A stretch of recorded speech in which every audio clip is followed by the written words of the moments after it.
বন্ধুত্ব চাইলে ভারতকে দাদাগিরি বন্ধ করে আগে তিস্তার পানি দেওয়ার আহ্বান জানিয়েছেন বিএনপি মহাসচিব মির্জা ফখরুল ইসলাম আলমগীর।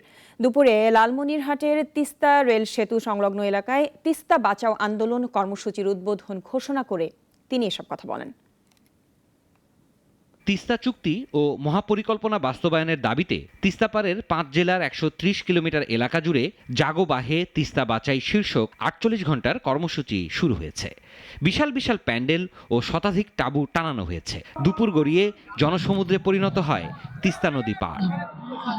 বেলা ৩টার দিকে রংপুর জেলার তিস্তা রেলওয়ে সেতু সংলগ্ন চরে এই কর্মসূচি উদ্বোধন করেন বিএনপির মহাসচিব মির্জা ফখরুল ইসলাম আলমগীর। এ সময় তিনি বলেন, গত ১৫ বছরে ভারতের কাছে বাংলাদেশ থেকে অনেক কিছু বেচে দিয়েছে, কিন্তু তিস্তার এক ফোঁটা পানি আনতে পারেনি আওয়ামী লীগ।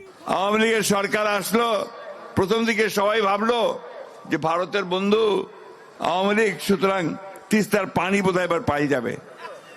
ঠিক না? লবডঙ্ক ১৫ বছরে বাংলাদেশ থেকে বেচে দিছে, তিস্তার এক ফোঁটা পানি আনতে পারে নাই। বিএনপির মহাসচিব মন্তব্য করেন, আমাদের মূল লক্ষ্য গণতান্ত্রিক সরকার প্রতিষ্ঠা। দেশে যে অশান্তির সৃষ্টি হয়েছে, নির্বাচন দিলে তা আর হবে না।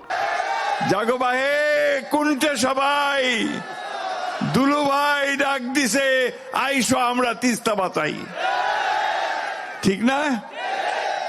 এই যে আন্দোলন শুরু হলো, এই আন্দোলন আমরা শেষ পর্যন্ত নিয়ে যাব।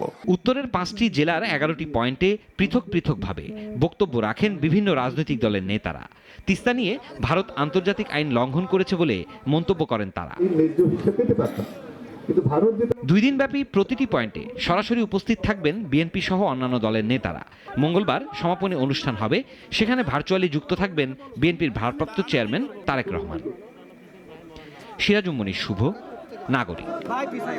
কোটি মানুষের আস্থার ভালোবাসায় 11 বারের মতো দেশের ১ নম্বর রেফ্রিজারেটর ব্র্যান্ড ওয়ালটন।